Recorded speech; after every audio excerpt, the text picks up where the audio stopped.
నమస్తే మిత్రులారా, తెలంగాణలో టెట్ పరీక్షలు మనకు దాదాపుగా జూన్ 15 నుంచి 30 వరకు అయితే జరుగుతాయి. అదే రకంగా ఏపీలో డిఎస్సి ఎగ్జామ్స్ వీటికి చాలా తక్కువ సమయం అయితే ఉంది మనకు. కాబట్టి ఈ చివరి క్షణంలో మనం చెయ్యకూడనివి చెయ్యాల్సినవి ఈ రెండు విషయాలు తెలుసుకుంటే పక్కగా టెట్లో మంచి మార్కులు సాధించడానికి అవకాశం ఉంటుంది. డిఎస్సిలో ఉద్యోగం సాధించడానికి మనకు మెరుగైనటువంటి అవకాశాలు కనిపిస్తూ ఉంటాయి. చివరి క్షణంలో మనం చెయ్యకూడని పనులు చేసి టైం వేస్ట్ చేసుకొని 0.1 0.2 తోటి జాబ్ మిస్ అయినటువంటి వాళ్ళు చాలామంది ఉన్నారు. టెట్లో కూడా 120 130 మార్క్స్ వచ్చే వాళ్ళు కూడా వాళ్ళు చేసేటువంటి తప్పుల ఆధారంగా వాళ్ళు 80 90 మార్క్స్ తెచ్చుకొని బాధపడుతున్నటువంటి వాళ్ళు చాలామంది ఉన్నారు. అయితే ఈ వీడియోలో మనం చేయాల్సినటువంటి పనులు ఏంటనేటువంటిది ఒక్కసారి తెలుసుకోవడానికి ప్రయత్నం చేద్దాము. వీలైతే తప్పకుండా తంబు సింబల్ పైన ప్రెస్ చేసి లైక్ ఇవ్వండి, అదే రకంగా సబ్స్క్రైబ్ చేసుకోండి. మెయిన్గా చూసినట్లయితే ఇప్పుడు ఉన్నటువంటి సిచ్యువేషన్లో టెట్కు మనము చివరి క్షణం కాబట్టి 20 డేస్ మాత్రమే ఉంది. మీరు చెయ్యకూడనిది 100% చెయ్యకూడని పని ఏంటంటే కొత్త పుస్తకాలు తీసుకొని మళ్ళీ ప్రిపేర్ అవుతా అనుకోవడం పొరపాటు. ఇప్పటి వరకు ఏవైతే మీరు మెటీరియల్ ప్రిపేర్ అయ్యారో వాటిపైన ఫోకస్డ్గా చదవడానికి ప్రయత్నం చేయండి. కానీ ఇప్పుడు మీరు ఎగ్జాంపుల్ చెప్తున్నా. ఎగ్జాంపుల్ టెట్లో ఇంగ్లీష్కి సంబంధించింది ఉంది. మీరు ఇంగ్లీష్కి సంబంధించింది కొన్ని వీడియోస్ కావచ్చు, కొన్ని బుక్స్ కావచ్చు ఫాలో అయ్యారు. కానీ కొత్త పుస్తకం ఫాలో అవుతా నేను అనే కాన్సెప్ట్ మీకు ఉండొద్దు. లేకుంటే టెట్కి సంబంధించింది తెలుగు ఉందనుకోండి, తెలుగులో మీరు ఒక మెటీరియల్ కావచ్చు లేకుంటే ఏదైనా పుస్తకం కావచ్చు అథెంటిక్గా మీరు ఫాలో అయ్యారు. కానీ వాటిని కాదని చెప్పి అది బాగలేదని ఎవరో చెప్తే విని వేరే మెటీరియల్ అనేటువంటిది మళ్ళీ తీసుకొని ప్రిపేర్ కావడం అనేటువంటిది పొరపాటు. ఒకవేళ అసలే మొదలు పెట్టలేదు నేను ఆ సబ్జెక్ట్ అన్నప్పుడు మాత్రం ప్రిపేర్ కావచ్చు.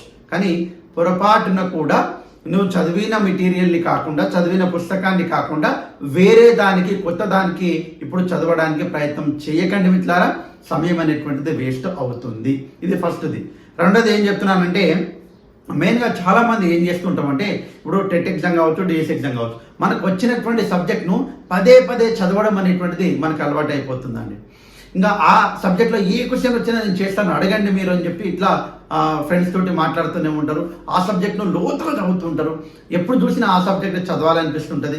ఏది ఏమనే సబ్జెక్ట్లో బైక్ కొడతా అనే కాన్సెప్ట్ ఉంటుంది. బట్ ఒకటి గుర్తుపెట్టుకోండి, చదివిన సబ్జెక్టే చదివి మీకు బాగా అలవాటైపోయింది కాబట్టి సమయం అనేటువంటిది వేరే సబ్జెక్ట్ యొక్క సమయాన్ని ఇది కిల్లింగ్ చేస్తుంది. కాబట్టి ఆ రకంగా మీరు ఆ టైంపాస్ అనేటువంటిది ఆ సబ్జెక్ట్ తోటి చేయకండి. ఎందుకంటే అన్ని సబ్జెక్టులకు టెట్లో సమాన మార్కులు అనేటువంటిది ఉన్నాయి, సమానంగా ఉన్నాయి. కాబట్టి అసలు నీకు హార్డ్గా ఉన్నటువంటి సబ్జెక్ట్ ఏది, నీకు మార్కులు కోల్పోతున్నటువంటి సబ్జెక్ట్ ఏది, వాటిపైన ఈ సమయంలో ఫోకస్డ్గా ఎక్కడి నుంచి బిట్ అనేటువంటిది అడుగుతూ ఉన్నాడు, ఎలాంటి బిట్స్ అనేటువంటిది అడుగుతూ ఉన్నాడు, ఏ టాపిక్ నుంచి ఎలాంటి బిట్స్ ఏ రకంగా మనం చెయ్యాలనేటువంటిది మనం ఆ రకంగా ఫోకస్డ్గా చదవాలి.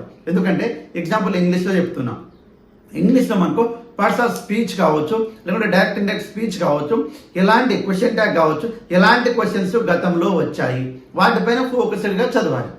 ప్రీవియస్ బిట్స్ అదేవిధంగా ఇంగ్లీష్కి సంబంధించింది మీకు ఏమైనా కావాలంటే అనేక వీడియోస్ మన ఛానల్లో ఉన్నాయి. కాబట్టి ఆ వీడియోస్లో ఎలాంటి క్వశ్చన్స్ అడుగుతూ ఉన్నాడు, క్వశ్చన్ ట్యాగ్ గురించి ప్రీవియస్ బిట్స్ అన్నీ ఒకే దగ్గర మన ఛానల్లో ఉన్నాయి. కాబట్టి అలాంటి వీడియోస్ చూసి మనకు అర్థం కావాలి ఏమని అంటే ఎలాంటి బిట్స్ అడుగుతున్నాడు, ఎలా మనం ఆన్సర్ చేయాలి అనేటువంటిది ఫోకస్డ్గా చివరి క్షణంలో మనం చేయాల్సినటువంటి బెస్ట్ ట్రిక్స్ అండ్ టిప్స్ అనేటువంటిది పాటిస్తే మనము స్కోర్ చేయగలము. కానీ మార్కులు సమానంగా ఉన్నటువంటి ఏక సబ్జెక్టులలో మనం ఏం చేస్తున్నామంటే, నేను టెట్ గురించి మాట్లాడుతున్నాను కాబట్టి చెప్తున్నాను.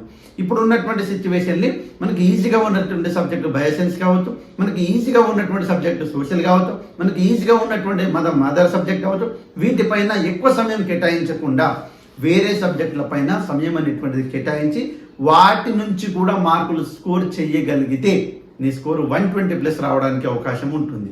కాబట్టి అనవసరమైనటువంటి విషయాలను చిన్న టిప్స్ పాటించకుండా మార్కులు కోల్పోతే బాధ అనిపిస్తుంది.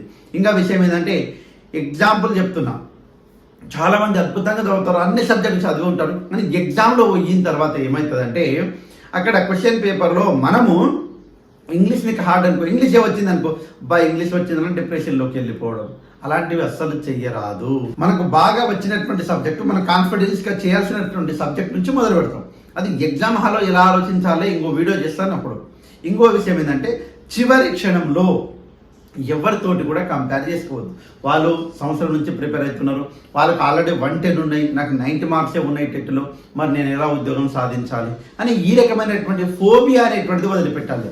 డోంట్ కంపేర్ విత్ అదర్స్, వేరేలతోటి అసలు కంపారిజన్ చేసుకోవద్దు. కాబట్టి చాలా జాగ్రత్తగా ఇప్పుడు ఉన్నటువంటి సిచ్యువేషన్లో ప్రిపరేషన్ బాగా చేశావు, తర్వాత చేయాల్సిన పని ఏంటంటే ఒక 4-5 సార్లు రివిజన్ చేయాలి. దాని తర్వాత ఏం చేస్తామంటే అది కూడా అయిపోయింది అనుకో, ప్రాక్టీస్ పేపర్స్ అనేటువంటిది, ప్రాక్టీస్ బిట్స్ అనేటువంటిది చేయాలి టాపిక్ వైజ్గా. తర్వాత చేయాల్సిన పని ప్రీవియస్ బిట్స్ అనేటువంటిది చేయాలి. ఈ ప్రాక్టీస్ పేపర్స్, ప్రీవియస్ బిట్స్ ఈ రెండు అయిపోయిన తర్వాత వీటిని 1-2 సార్లు రివిజన్ చేయాలి. ఇది ఎవరు చేయడం లేదు, కాబట్టి వీటిని కూడా రివిజన్ చేయాలి. మీరు ఏం చేస్తారంటే సబ్జెక్ట్ని రివిజన్ చేస్తారు సుమా, కానీ ప్రాక్టీస్ పేపర్స్, ప్రీవియస్ పేపర్ను రివిజన్ చేయాలి. ఈ రివిజన్ అనేటువంటిది చాలా ఇంపార్టెంట్.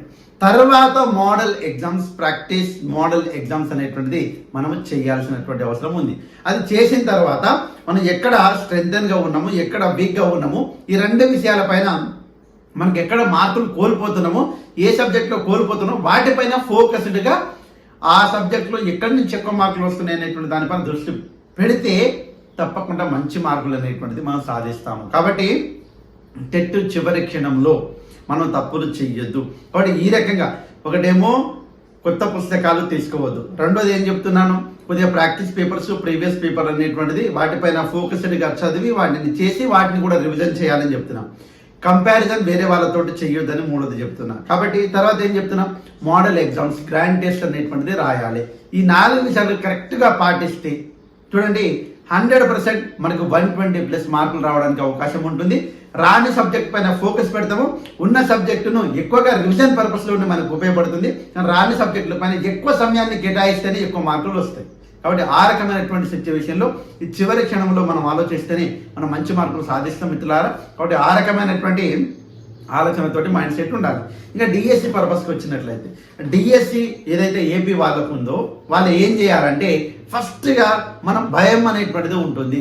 నేను ఏదైతే టెట్కు చెప్పానో అదే రకమైన ఫీలింగ్ తోటి డిఎస్సి వాళ్ళు కూడా ఉంటారండి. కాబట్టి నాకు తక్కువ మార్కులు ఉన్నాయి టెట్లో అనేటువంటి ఫోబియా వదిలిపెట్టి నేను 1 మార్కు ఇక్కడ 7 మార్కులతోటి సమానం, డిఎస్సిలో 1 మార్కు తెచ్చుకుంటే ఇక్కడ 7.5 మార్కులతోటి సమానం.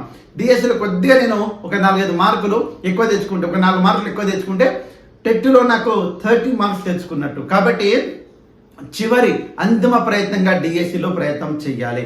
కాబట్టి ఆ రకమైన ప్రిపరేషన్ తోటి ఉండాలి. సేమ్గా డిఎస్సి వాళ్ళు కూడా ఇంతకుముందు టెట్ గురించి చెప్పాను కదా, ఆ రకమైనటువంటి ఉద్దేశంతో ఉంటారు. ఆ రకంగానే మీరు కూడా చివరి క్షణంలో ప్రయత్నిస్తే తప్పకుండా సాధిస్తాం మిత్రులారా.